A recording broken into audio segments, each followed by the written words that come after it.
네, 오늘장 랭킹5 시간으로 이어가도록 하겠습니다. 시작에 고민이 깊어지는 이 시점에 이슈들 깔끔하게 지금부터 정리 시작해 보도록 하죠. 오늘 이 시간은 MTNW 김도형 어드바이저와 함께하겠습니다. 어서 오십시오. 네, 안녕하십니까. 안녕하세요.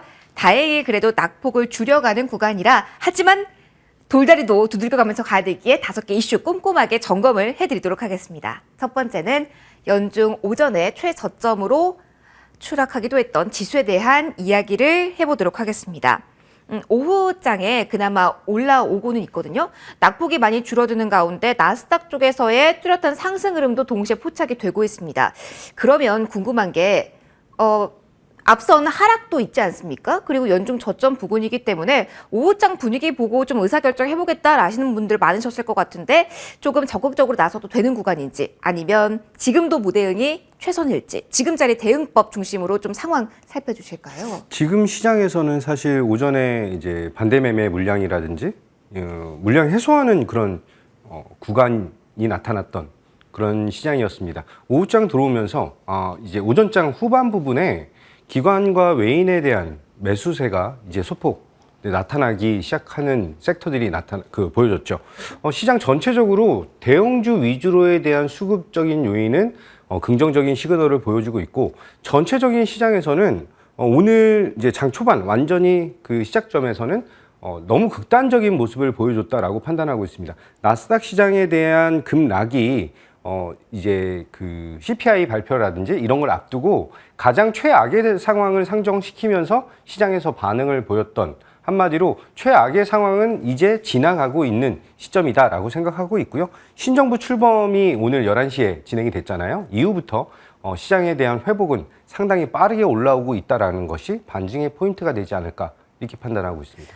조금 언급을 해주셨는데 오전장부터 흐름을 보면 대형주가 잘 버텨줬고 그리고 지금 오후장 가면서 플러스 시세가 강하게 나온 쪽 많습니다. 특히 미국의 나스닥 그 중에서도 필라델피아 반도체가 크게 무너졌는데도 SK 하이닉스가 지금 반짝반짝 빛이 나고 있는 오후장이거든요. 네. 이게 뭐 특별한 이유가 있다라고 봐야 되나요? 지금 수급의 영향이 목요일 옵션 만기에 따른 파생해소의 움직임의 영향인지 좀 분석을 해주신다면요. 제 판단으로는 저번 주부터 대형주 위주로에 대한 수급은 들어왔어요. 한마디로 삼성전자, LG 에너지솔루션, SK 하이닉스 위주로에 대한 자금이 들어오면서 생각보다 삼성전자랑 SK 하이닉스는 저번 주 5일 중에서 한 4일 정도 상승을 했고 이번에 눌림은 강하게 보여줬지만 버티는 힘도 상당히 강하게 나타나고 있다라고 보시면 되실 것 같습니다. 다음 주에 바이든 대통령의 방한 예정이 있어요. 그것을 기점으로 해서 하이닉스든 삼성전자든 현대차든 이제 그 시설 투자에 대한 것이 추가적으로 나타날 가능성이 크다라고 한다면 이번 신정부에 대한 윤석열 대통령에 대한 반도체 드라이브는 상당히 강력하게 나올 것이고 그것이 북미 시장과 함께 협업적인 측면을 기대한다면 지금이 저점에 대한 것을 안정적인 가격대를 형성하고 있는 저점 확인 구간이다라고 말씀드리겠습니다. 저점 확인 구간일 수 있다라는 말씀해 주셨거든요. 그럼 두 번째 이슈로 바로 넘어가서 추가적인 질문 해보도록 하겠습니다. 대형주 대부분이 지금 낙폭 과대 영역에 있습니다. 사실 가격적인 메리트가 생긴 종목군들은 시장에서 정말 많잖아요. 네. 그러면 여러 가지 모멘텀, 바이든 대통령의 방한 이슈도 있으니 대형주 좀 큰 종목을 지금 모아가야 되는 시점일까요? 낙폭 과대주 중에 가장 메리트가 지금 이 구간 있는 쪽은 어디라고 보십니까, 위원님? 사실 섹터가 너무 많아요. 많아요. 네. 그래서 지금 고점을 형성하고 나서 눌림을 상당히 강하게 어필했던 PCB 업체들에 대한 오늘 상승을 좀 주의 깊게 봐야 되는 상황이다. 한마디로 PCB 섹터에서 대장주, 신택이라든지 대덕전자에 대한 흐름은 상당히 고무적인 흐름을 보여주고 있다라고 판단하고요. 특히 가장 강력하게 상승 동력을 보여주고 있는 투신권 자금에 대한 유입이 들어오고 있다라고 나타나고 있는 점은 지금 추가적인 지금 자리에서 밸류에이션적인 매력도가 확대가 되고 있는 그런 섹터다라고 말씀드리고요. OLED는 사실 조금 실적적으로는 조금 부족해요. 하지만 하이엔드급 장비에 대한 하이엔드급 제품에 대한 판매는 계속해서 늘어나고 있는 이런 시장을 보여주고 있기 때문에 프리미엄급 OLED 그 장비를 하고 있는 그 제품을 하고 있는 회사에 주목을 하는 것은 지금 저평가 매력도가 굉장히 높다라고 말씀드리고요. 반도체 섹터는 아까 서두에 말씀드렸던 것처럼 흐름 자체가 이제부터 저점을 형성하고 있는 그런 구간이다라고 다시 한번 말씀드리겠습니다. 반도체, OLED, PCB 섹터를 말씀해 주셨습니다. 그러면 지금 너무너무 지치신 투자자분들이 많으실 테니 네. 기다림이 짧은 가장 빠르게 탄력성을 보여주면서 올라올 수 있는 쪽은 셋 중에 어디라고 위원님 보실까요? 저는 PCB 섹터라고 생각을 가지고 있고요. 네. 지금 이제 여러 가지 악재에 대한 호재에 대한 게 다 반영이 됐다라고 생각을 하고 있지만 지금 아직 MLB 기판에 대한 가격 상승을 기대하고 있는 부분도 있습니다. 아직 먹을 룸이 남아 있다라고 보고 있고요. 전고점 부분까지만 본다라고 해도 기대 수익률은 15%에서 20% 정도까지 기대할 수 있다라고 보고 있는 섹터입니다. 네. 조금 더 자세한 전략은 세 번째 이슈까지 커버한 이후에 좀 질문 드려볼게요. 일단 2차 전지주도 세 번째 이슈로 저희가 꼽아봤는데 연이어서 체크를 좀 받아볼까 합니다. 포드의 손절에 털썩, JP 모간 쪽에서도 이제 손절을 할 것이다라는 뉴스가 흘러오고 있는 상황. 리비안 쪽의 흔들림이 테슬라와 마찬가지로 국내 주식시장 2차 전지주에 큰 영향을 주고 있습니다. 네. 그래서 오늘 역시 낙폭과대주와 좀 연관 지어 좀 살펴보려고 하는데 2차 전지주가 오전장까지 어제 이어서 연속적으로 크게 빠졌습니다. 네. 그런데 오늘 오후에 다시 한번 빨간불을 켜는 종목들이 시총 상위주 가운데 많이 눈에 띄거든요. 네. 그러면 조금 더 다른 시각으로 2차 전지주 오후장 대응 전략을 짜야 되는지 탄력성이 가장 좋을 수 있는 섹터로 많은 분들이 기대를 하시기 때문에 빠르게 질문 드려볼게요. 2차 전지 지금 다시 재접근 시기 괜찮습니까? 2차 전지는 저평가 매력도가 높아진 섹터라고 볼 수 있고요. 리비안 관련된 얘기는 포드라든지 아마존에서 이제 지분을 매각하는 것은 조금 예전에는 호재였는데 지금은 악재로 해석되고 있는 아이러니한 그런 상황이 연출되고 있죠. 리비안 테슬라에 집중하는 것보다 지금 전기차 점유율 글로벌 5위를 기록하고 있는 현대차 그룹을 생각한다면 지금 성장 동력에 대한 제네시스 브랜드 플러스 EV 차량에 대한 성장 동력은 상당히 강력하게 드라이브를 걸고 있다라고 하는 점에서 지금 뭐 2차 전지 특히 소재에 관련된 종목들은 상당히 매력적인 가격대를 형성하고 있다라고 보고 있습니다. 그러면 지금 가격 메리트가 많은 종목들이 많습니다. 그런데 이게 사실은 저점 부근에 들어가야 되고 바닥권에 서서히 투자자분들도 매수를 해 나가실 텐데 궁금한 건 내가 바닥이다라고 생각하고 들어갔는데 그 바닥에 깨질 수도 있지 않겠습니까? 그렇죠. 그런 경우가 상당히 많죠. 네. 그럴 경우는 지금 시장이 불안정하기 때문에 어떻게 좀 대응하면 좋을까요? 바닥을 서서히 점검해 가면 조금씩 매물을 늘릴까요? 아니면 내가 생각한 바닥이 바로 깨진다면 일단 접고 다시 접근해야 되는 그런 시장일까요? 전체적으로 시장 분위기가 전일과는 굉장히 많이 변경된, 바뀐 그런 시장이지 않을까 생각하고 있습니다. 신정부에 대한 출범으로 인해서 정부 정책적인 수혜를 받을 수 있는 섹터들이 굉장히 두각을 나타내고 있는 그런 시점이고요. 지금 현재 상황에서 2차 전지라든지 반도체라든지 5G 같은 경우는 눌림이 있을 때마다 분할해서 추가 매수하는 전략이 적용할 수 있다라고 보고 있고요. 많이 올라와 있는 섹터들이 있어요. 테마주들 같은 경우는 조금 짧게 대응하시면서 계속해서 스윙 관점으로 트레이딩 하시는 것을 권유드리겠습니다. 그럼 매크로 이슈 가운데 가장 지수 흔들림이 단기적으로 나올 수 있는 게 수요의 물가 지표잖아요, 위원님. 그러면 오늘 오후부터 조금 고려해 봄이 좋을까요? 아니면 수요일장의 이후 목요일장까지 시장 반응을 보고 서서히 조금 매집 시기를 좀 노려보는 게 좋을까요? 지금 글로벌 시장에서 CPI에 대한 급등에 대한 리스크를 반영을 먼저 했다라고 보고 있고요. 이 시장에 대한 흐름이 내일 모레가 국내 옵션 만기 날이에요. 그래서 같이 버무려져서 변동성을 확대를 시킬 건데 저는 개인적으로 목요일보다 수요일이 변동성이 좀 더 크게 나타날 것이고 목요일날 안정권을 찾으면서 다음 주에 대한 흐름을 기대할 수 있는 시장이 나타날 것이다. 이렇게 판단하고 있습니다. 그럼 변동성이 심한 수요일 좀 공략을 해봄직하다? 네. 알겠습니다. 이렇게 정리를 해보고 다음 이슈 체크 받아보도록 하겠습니다.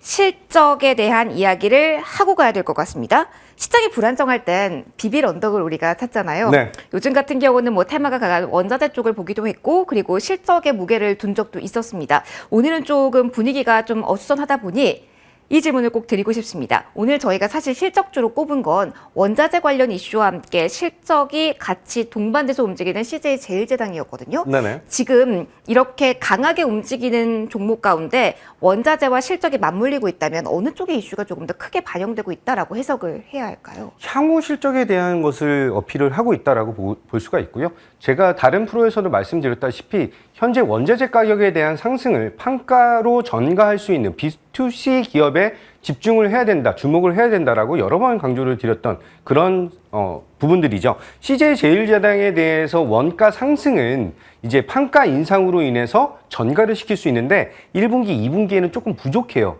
하지만 하반기, 이 올해 말로 가면 갈수록 실적 개선이 더욱더 뚜렷하게 나타날 수밖에 없다라고 하는 점은 상당히 추가 상승에 대한 이유를 명확하게 할 수 있는 그런 부분이다라고 보고 있고요. 단기적으로 곡물 가격에 대한 상승 여부는 이미 주식 시장에 반영이 돼 있다라고 판단하고 있습니다.